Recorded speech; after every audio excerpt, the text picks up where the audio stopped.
In 2006, we established 3GNY as an educational nonprofit organization. And this forum that we established, where we could finally articulate our family stories, led to our establishing in 2009 our education initiative called WEDU. In 2013, I took the WEDU class with 3GNY, which Allison just told you all about.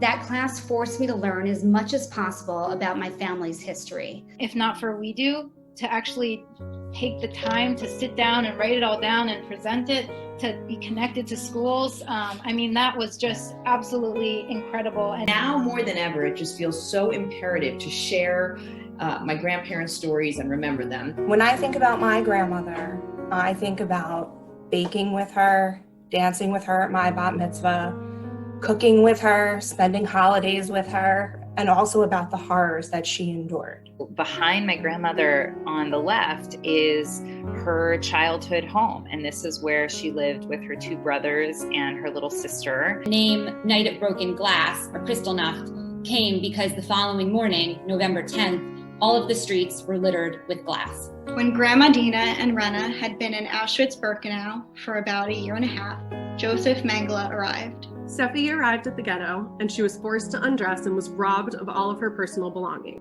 They directed my grandfather, his father, and his younger sister Franca to the right. His mother Gitla and his older sister Hannah were sent to the left. And his sister was crying and his mother was crying. My father said, "I don't have any money to give you." And the soldiers started ransacking the apartment.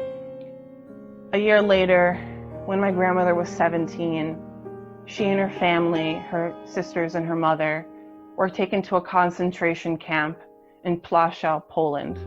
His dad painted the first sign that said Concentration Lager Auschwitz. Imagine trying to shave this man and those like him with a straight razor. If he bleeds, you die. Using the knowledge of car engines and machines from her childhood, she purposefully sabotaged the airplane parts in ways that the untrained guards wouldn't recognize. Miracle of willpower, immense amount of strength, and luck allowed my grandfather to be one of the only 7 members of his entire 78-person family to survive. The one particular cemetery I was interested in, amongst over 1,000 Jewish cemeteries in Poland, was being restored. A photo at my engagement party 3 years ago of maybe a quarter of the family that Hitler tried to destroy. I'm so proud of you. What can I tell you? So very, very proud of you. And thank all of you for, being interested and participating and being so active. Thank you. And what I say, shalom.